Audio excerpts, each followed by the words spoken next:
Hello.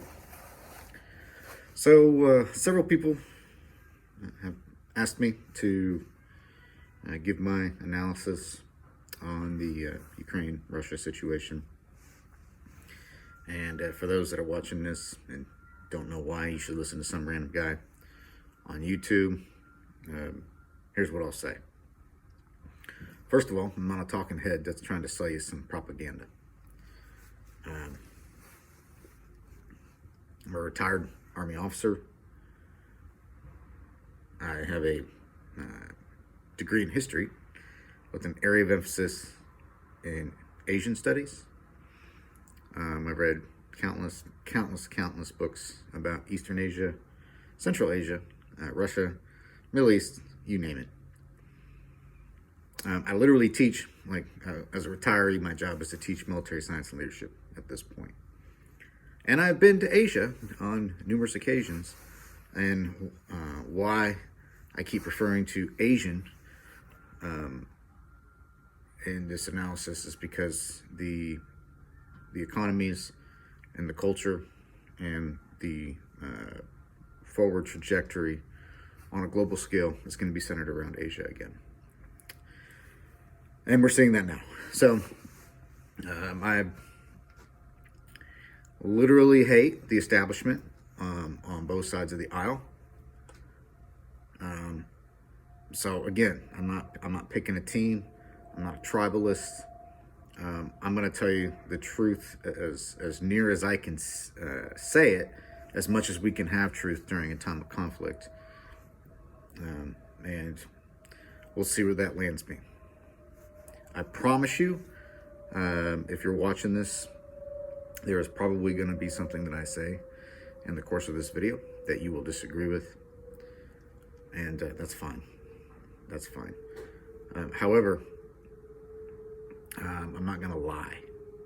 I may be wrong, but I'm not going to lie. I'm okay with being wrong. If I'm wrong, tell me I'm wrong. Tell me why I'm wrong. But I'm not going to lie to you, so don't lie to me. All right. First things first. The first thing that I think we need to understand about the entirety of the situation between Russia, Ukraine, NATO, is that everybody's dirty. There's no clean way to put this in a 90-minute movie, and have a clearly defined bad guy and a clearly defined good guy. That's not how this works. Now, I shouldn't have to say this, but undeniably, a war of Putin in Russia invading another country like Ukraine, it's wrong. Wars of aggression are wrong. But that doesn't mean there wasn't back and forth play between Russia, Ukraine, and NATO, in particular the United States, in the lead up to this. And I will say that by Russia invading Ukraine, they got a far better case for doing it, if you were to make a reason for it, than the United States had going into Iraq. And I say that as a veteran of that war, multiple tour veteran of that war. So let's establish a few things. Russia and Ukraine have, at the very least, a several hundred-year-long history, potentially longer. They have a shared religion. They have a shared culture. Many of them are bilingual between Russian and Ukrainian as a language. And those languages are very, very, very close, which means that they evolved together, or they diverged at some point because they came from a common language. That's how that works. Very much so like Portuguese and Spanish on the Iberian Peninsula came from Latin. And they all spoke the same language at one point. And then they diverged and they became unique. Well, here's the thing is, in that example, Portugal and Spain have had, what, 700-800 years to flesh it out as kingdoms, potentially longer. I know Spain's been a kingdom since around 1,000 years ago. I don't know exactly how long Portugal's kingdom or country has been around, but over 500 years, well over 500 years. Russia and Ukraine haven't even had that. Now we have this artificial boundary that we call borders, and we have to understand something. The borders in the modern context are new. All over the world, they're new. Empires, one, we didn't have very good maps to make arbitrary lines and say that this is where the end of the empire is. And boundaries changed throughout the course of an empire's life.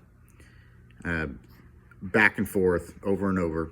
And the border regions were almost always areas of contention between major powers where those boundaries intersected. Sometimes one side would push more one way, sometimes one would push more one the other way.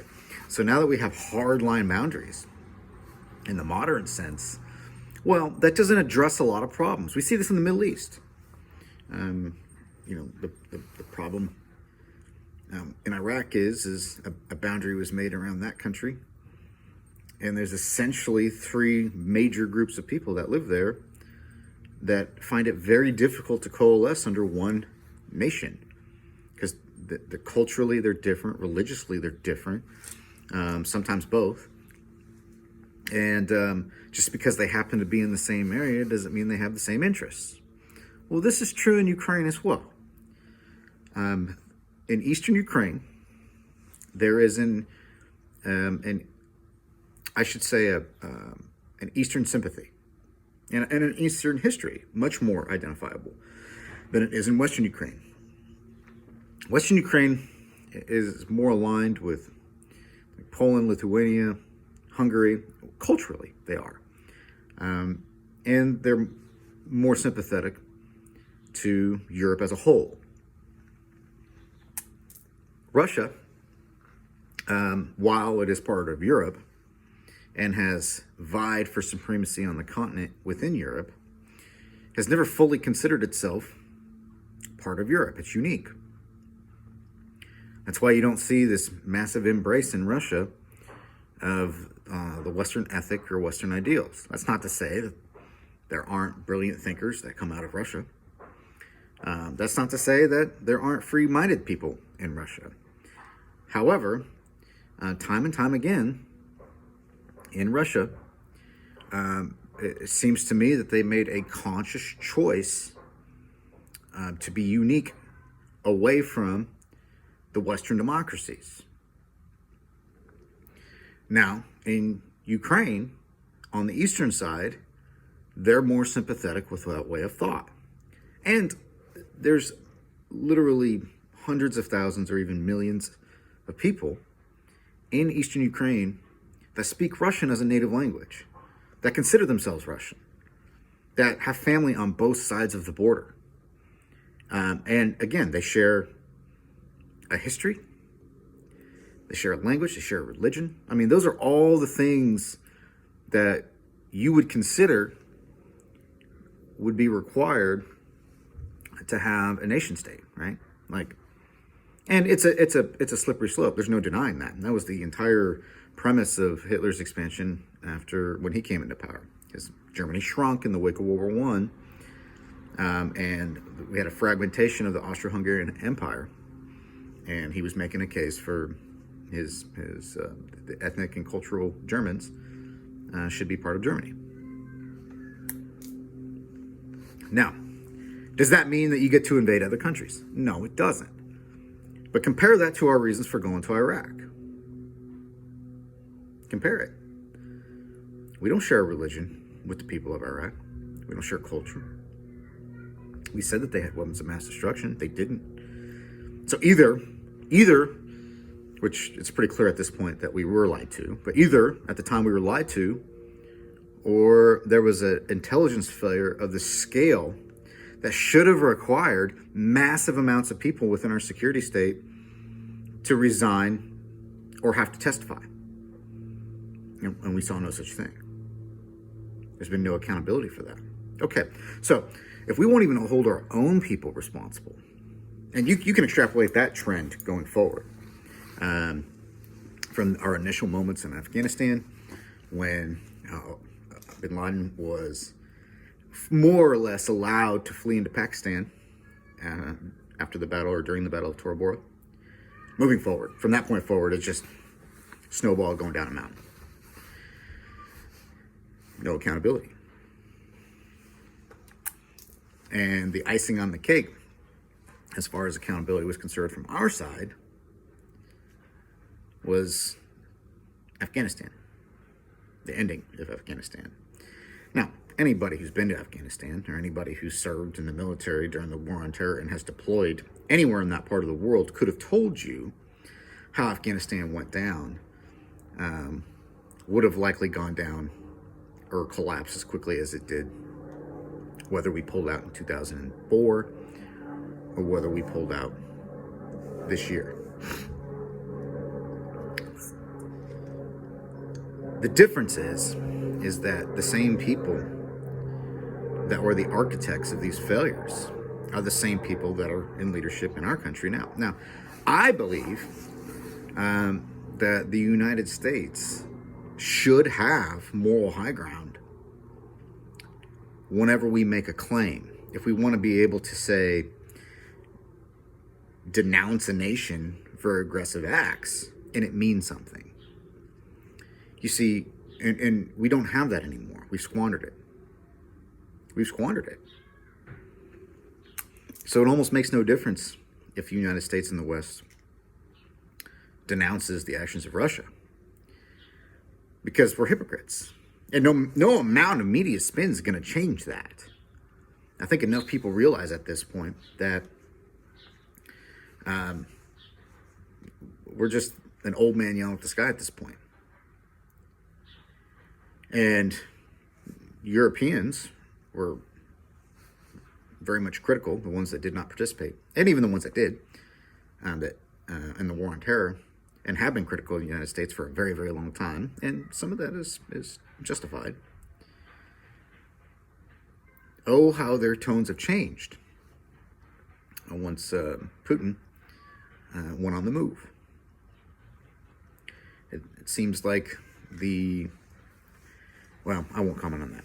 The point is we have to understand that this situation is way more complicated than anybody in the mainstream media, or the corporate media, I should say, is giving it credit for, and they're turning it into a black and white issue, or 100% right, 100% wrong issue, and it's not that clear cut. It's nuanced. And if we're going to talk about this entire issue, the elephant in the room is this guy named Vladimir Putin. Now, you can say a lot of things about Vladimir Putin. You can say he's evil. You can say he's psychotic. You can say he's deranged. And maybe he's evil. Maybe he's psychotic. Maybe he's deranged. I don't think he is. I think that he's doing exactly what anybody in his position would do. He is a product of the Soviet Union. He has a mind to make Russia enforce their regional security measures. He's responsible for enforcing Russian national interests. This is no different than the United States enforcing our national interests, except we have almost the entirety of Western media to support us when we do it, even if we do it badly, even if we're wrong. The United States government is responsible for toppling not less than 5 governments in the last 10 years that were not friendly to democracy, and trying to install democracies. Ukraine's included in this from their 2014 ventures there, but trying to establish friendly countries to the United States. Most of them, if they became democracies, are democracy in name only. And many of them devolved into absolute hellholes, like hell on earth, like Libya, Yemen, Syria. So again, this moral high ground question comes to mind is, where do our words have meaning when we've been doing precisely what Russia is doing, when we have way less of a case? We need to ask ourselves as Americans, is it our duty to forcefully change governments to democratic ones? Is that not a form of tyranny? I mean, you can make anybody have a claim for self-determination if you got enough people pulling for it. If you got enough talking heads telling you that, oh, this is for democracy. This is for, to free the people, the innocent babies and women and children. And Putin's not dumb. You can't be a leader in a country like Russia for 23 years and be dumb. And you also can't be a leader in that country and not have the ability to be ruthless.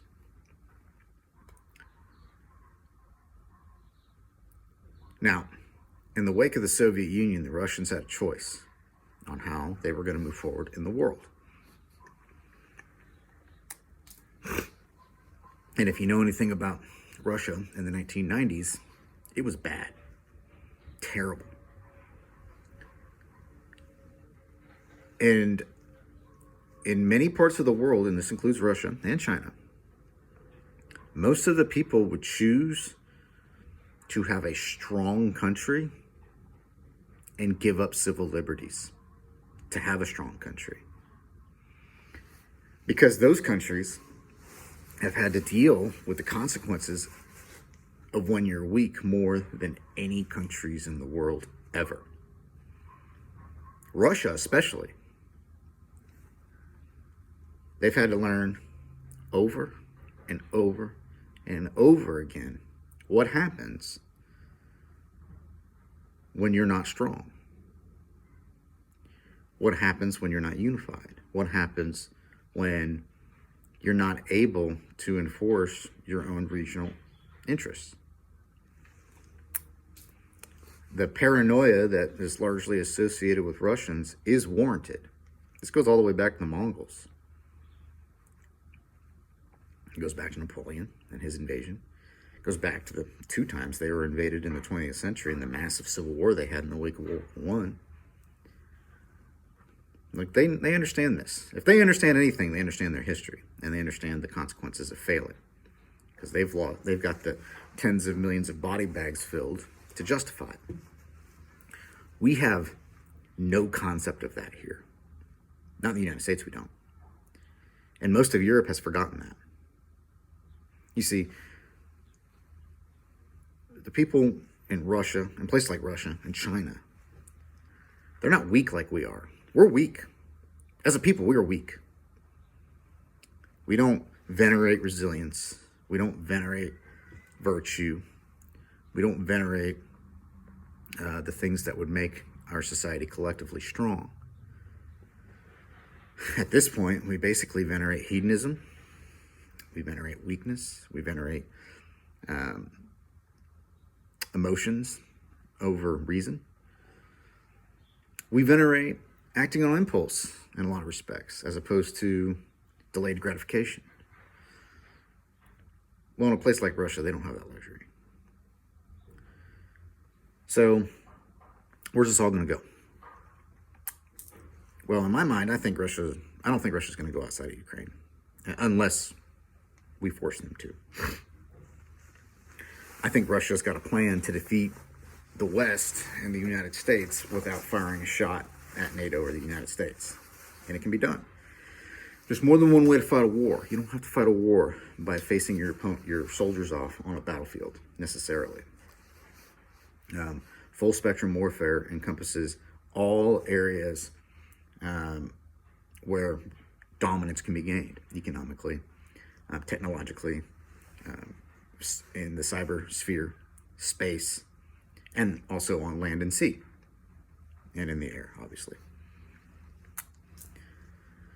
So the United States and NATO, because Ukraine is not a NATO member, they don't really have a case to intervene in Ukraine. And they know if they did, then it would be World War III.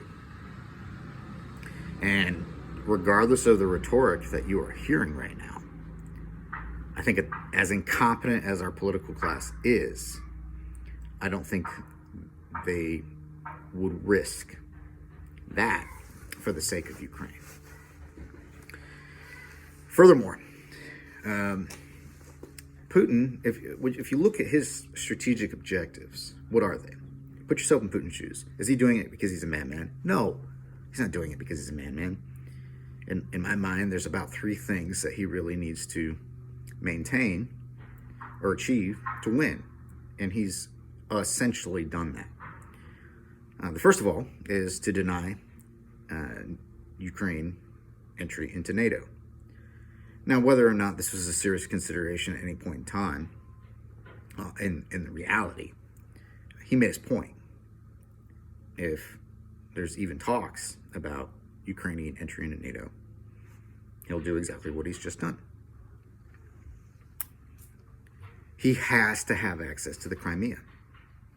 The Crimean Peninsula has a massive port and naval base. Russia has to have an all-year-long port on the European side of their country. They have 2 other ports. One of them is up by St. Petersburg, and it's locked in ice for half the year. And the other one in Kaliningrad is not connected to Russia, and it is also covered in ice for much of the year, and it can be easily blockaded. So Crimea is an existential necessity for the Russian nation to be able to compete on a global scale. Furthermore, his third objective would be creating a land bridge from Russia to Crimea. He doesn't want to find himself in the same predicament that he's in with Kaliningrad, where it's part of Russia, but it is physically separated by other countries from Russia. So, for all intents and purposes, he's achieved those goals. Now, I estimate that Putin is just going for what he can get extra on top of that. I don't think he's interested in getting bogged down in major street battles. I don't think he's interested in destroying Ukraine as a country. He could have at this point, if he wanted to, and he chose not to. He could have turned out the lights and made the refugee crisis far worse than it is, and the conditions for the people in Ukraine far worse than it is. He could have shut down communications. He could have just indiscriminately if he was concerned about just taking over the country, he could have just literally bombarded everywhere and everything before its army's paths, and allowed them to essentially walk in there and take over with very little resistance. But he's being very careful about this. Now, I estimate that there's 2 reasons for this. One, if he takes over Ukraine and it's in shambles, then it becomes a liability. So it doesn't do any good to have a country on your border, and if you've installed a friendly government into it, it become basically a leech on you and your economy. So he's probably trying to leave as much infrastructure in place as possible to make sure that when there's a cessation of hostilities, that things can go back to normal as quickly as possible while he maintains his strategic objectives. Secondly, the more damage he does to Ukraine, the more hardline the resistance in Ukraine becomes. So it's not just about ending hostilities today, it's about ending hostilities for the future, or potential hostilities for the future. Because every person that is killed in Ukraine, he's got experience in Chechnya. He's watched the West go to war in places like Iraq and Afghanistan, and Vietnam for that matter. And they've got their own experience in his living memory of Afghanistan themselves. He understands how that game's played. You can kill combatants today in their own country. All you're doing is creating more insurgents or potential insurgents in the future from their friends and family and community members. So when negotiations come, I suspect that Putin will be in a position of power when he will negotiate from a position of power. The West will basically be desperate to create a cessation of hostilities and returning Europe to the status quo, so he can negotiate down from anything extra that he's achieved on top of those three major objectives that he's already achieved at this point. And that will be seen as a concession, and that's how it will be reported here. I have no doubt in my mind that the foreign policy experts will understand exactly what's happening when this happens, but it'll be reported that he conceded some ground in Ukraine. I imagine the eastern territories in Ukraine will either become part of Russia or independent states that are more or less Russia. The Western Ukraine will be allowed to survive, but they will have in their memory, that if they get too cozy with the West, there's a potential for another invasion. He's set the example for that. Now, talking about how to beat the United States and the West without firing a shot at each other's soldiers, in reality, I think that both Russia and China have worked very diligently at being able to insulate themselves from the damage economically that the West can do to their countries through sanctions. And if you've noticed, or maybe you haven't noticed, there's a lot of countries in the world that are biding their time in how they're going to respond to this current situation. They're not overtly siding with one or the other. And there's a reason for this. Russia and China are actively challenging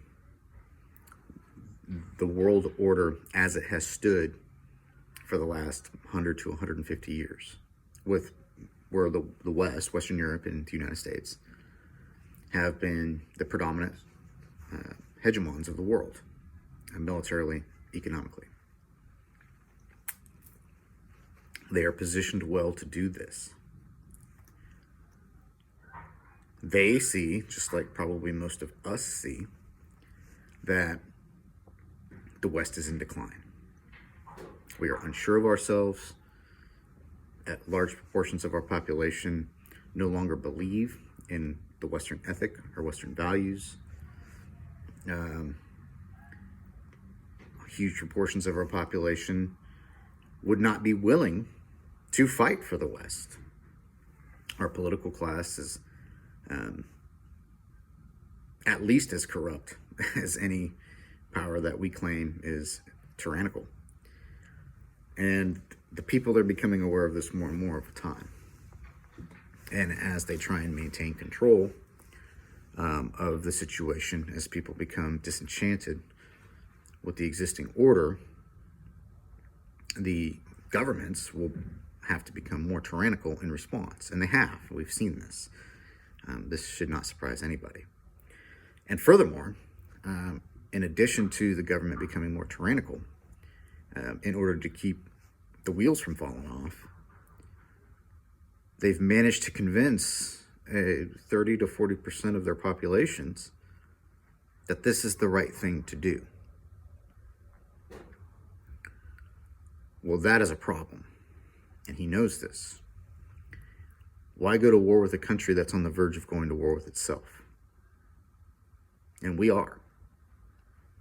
Furthermore, the only reason why the United States, and as a byproduct, the West, has been able to maintain their levels of spending and their economic hegemony for as long as they have is because of the petrodollar and the fact that the US dollar is used as the exchange currency in the world. It's been stable. It's backed by the stability of the United States, or when the United States used to be stable. And it's backed by the military might of the US military. Well, what happens? I mean, these other countries in the world that have been collectively holding their breath and haven't overtly come out and stated which side they're going to align with, like India, or even Israel for that matter.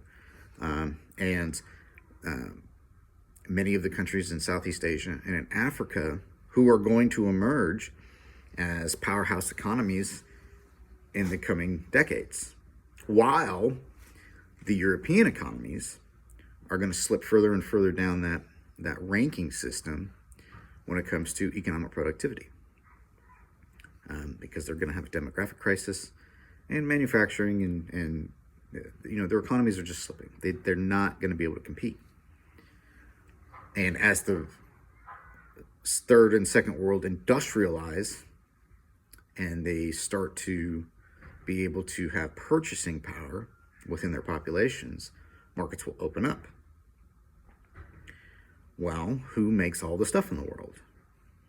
China. Who's the country with the most natural resources compared to any other country in the world? Russia. Now they are in alignment with each other openly. So many of those countries are hedging their bets. They're seeing there are new contenders to take out the quote-unquote champ. And they're not so sure that the champ's going to be able to hold on to the belt for very much longer. So who are you going to bet on? We got a lot of problems here in the West that we have to deal with ourselves. So in the event that they're in their contention, if they're able to create a reserve currency that is stable, that can compete with the US dollar, that will unravel the world order almost immediately. And inflation will skyrocket much faster than it has already. Furthermore, if they wanted to contend in the cybersphere, they could create more friction, and as inflation hits simultaneously with an attack on not even fully our infrastructure, they could hit just a couple key infrastructure points and only put a portion of the population without lights indefinitely. And that would create a humanitarian crisis very quickly in Europe and the United States or North America. Because we're a consumer economy. We're consumer people. We've lived in a world that hasn't required us to learn the skills of doing without. So when large portions of the population have to do without, you have massive amounts of unrest. We've already got examples of more and more unrest, civil unrest, for political reasons. Well, what happens if the stores shut down? What happens if the power goes out? And not a shot will be fired. If you're looking at the long game, 10, 15, 20 years from now, this push into Ukraine by Russia, one, is to demonstrate to the world that Putin is able to achieve his regional objectives, stand up to the West, which a lot of people have lost their taste for the West, particularly since the war on terror started. It's the opening salvo in a worldwide transition point. It's the opening shots of a worldwide transition. I suspect that as time goes by and the value of our dollar gets less, And countries are going to start looking for other ways to reinforce the value of their commodities and their money. They will be much more open to a different system, as long as it's stable. And then let's talk about our political class. Like I said, say what you want about Vladimir Putin. He's not dumb. You can't be dumb and be in charge of a place like Russia for as long as you are. Xi Jinping, same thing. You can't be dumb and be in charge of a place like China. You have to be competent. You don't have to be good. You don't have to be nice. You don't have to say platitudes. But you do need to be competent.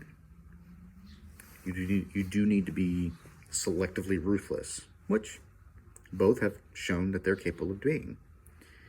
You need the ability to respond immediately to actions. And that's an advantage that authoritarian type governments have always had, is the ability to immediately respond to any type of threat, to both nationally, militarily, and internally, which that's not a luxury we have in the West because, well, we say we're democracies, or representative type governments. It takes more time.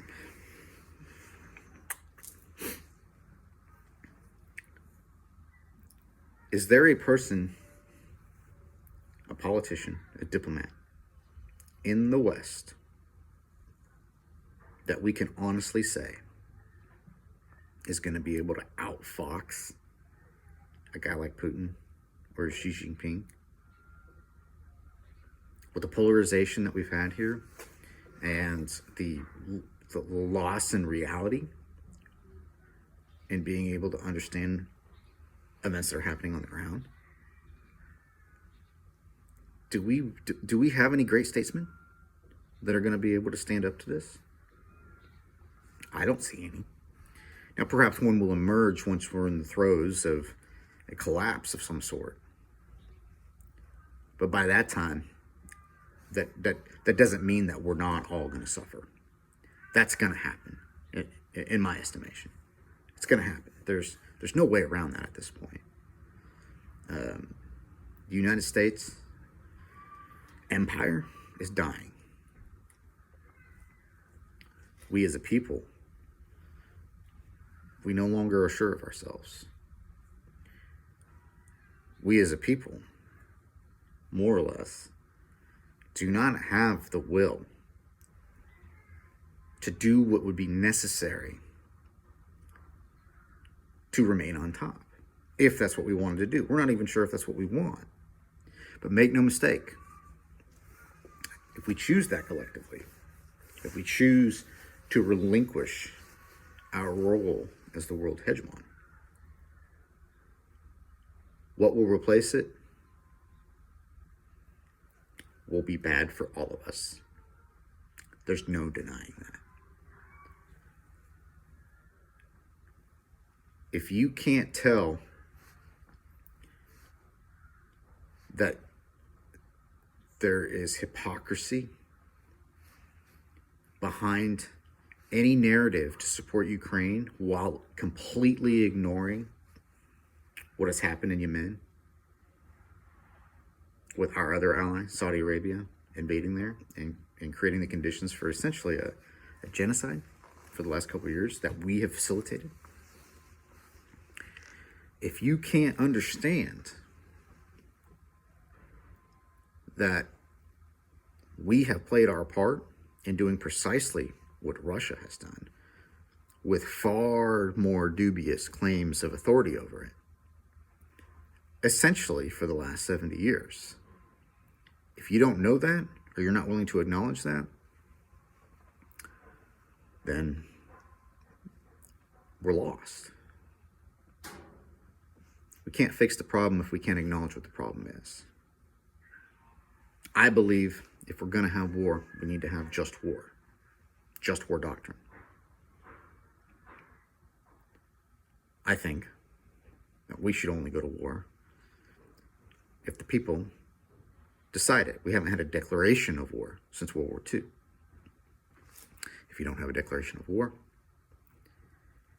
then you're not capable of doing what is necessary to win the war.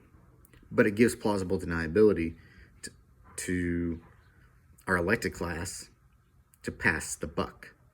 If there's a declaration of war, what comes with a declaration of war is accountability. So in the wake of all of our military failures and all of our foreign policy failures that we've had over the last 70 years, and especially in the last 20, we haven't had an ounce of accountability from our political class and from our military leadership. And we haven't had to, because the people haven't demanded it.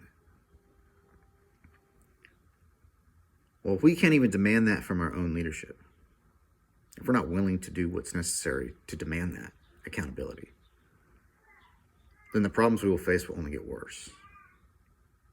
And we will, every time we fail, the will of those who would fight diminishes. Guys like me that were willing to dedicate the entirety of their adult lives, and still do, in the service to this nation, that hunger to do that for this nation will falter, because we know it'll be squandered.